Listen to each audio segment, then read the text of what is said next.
Here's a critique incorporating sociological and philosophical references, exposing the art world as a pseudo-liberal monopoly shaped by power, exclusion, and manipulation. The art system as a pseudo-liberal monopoly.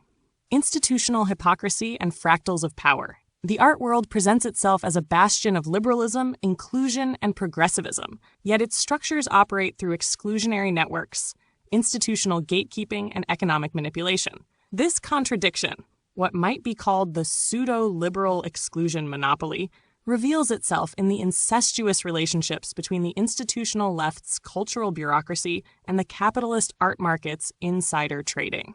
The result is a closed system where the mechanisms of inclusion and exclusion are dictated by power, status, and financial interests, rather than artistic merit or true critical discourse. Bourdieu and the social reproduction of the art system. Pierre Bourdieu's concept of cultural capital is essential to understanding how the art world functions as an exclusionary system. In Distinction, 1979, Bourdieu demonstrates that cultural legitimacy is not neutral, but is produced and maintained by elites who control access to institutions, critical discourse, and professional recognition. The art world is not a meritocracy, but a field of struggle where dominant players monopolize symbolic power through networks of copinage, nepotism, and patronage.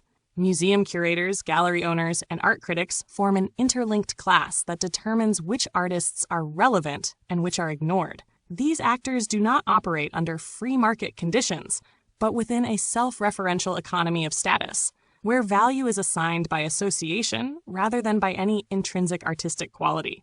Institutional grants, residencies, and awards are distributed within these closed networks, ensuring that artistic legitimacy remains a privilege of those already embedded in the system. Simulacra and the illusion of artistic freedom. Following Jean Baudrillard and Guy Debord, the art world can be seen as a hyper-real system, a simulacrum detached from any authentic reality. In The Society of the Spectacle, 1967, Debord describes how capitalist societies transform everything into spectacle, reducing even radicalism to a commodity. The art world operates in much the same way. Revolutionary aesthetics, political engagement, and outsider narratives are absorbed, aestheticized, and repackaged as cultural products for elite consumption. Art markets, like financial markets, trade in symbolic goods whose value is artificially manufactured. The demand for political or subversive art does not translate into any real political change, but functions as a controlled aesthetic of dissent.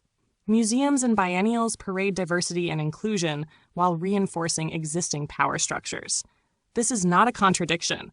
It is the function of art under late capitalism. The Nazi arts and the Nazi people. Fractals of power and prejudice. The structural hypocrisy of the art world is not a recent phenomenon, but an enduring pattern of power. The Nazi co-option of art as both of ideological propaganda and a mechanism of exclusion, entartete Kunst versus state-sanctioned neoclassicism, provides a historical parallel to contemporary art world politics. Today, the exclusion of artists occurs not through overt censorship, but through systemic erasure, algorithmic suppression, institutional blacklisting, and social network ostracization. Contemporary art institutions maintain their liberal facade while exercising extreme gatekeeping, often justifying exclusion through the rhetoric of political correctness or market viability. The result is a system that operates with the same ruthless efficiency as any authoritarian regime, but cloaked in the language of progress and diversity.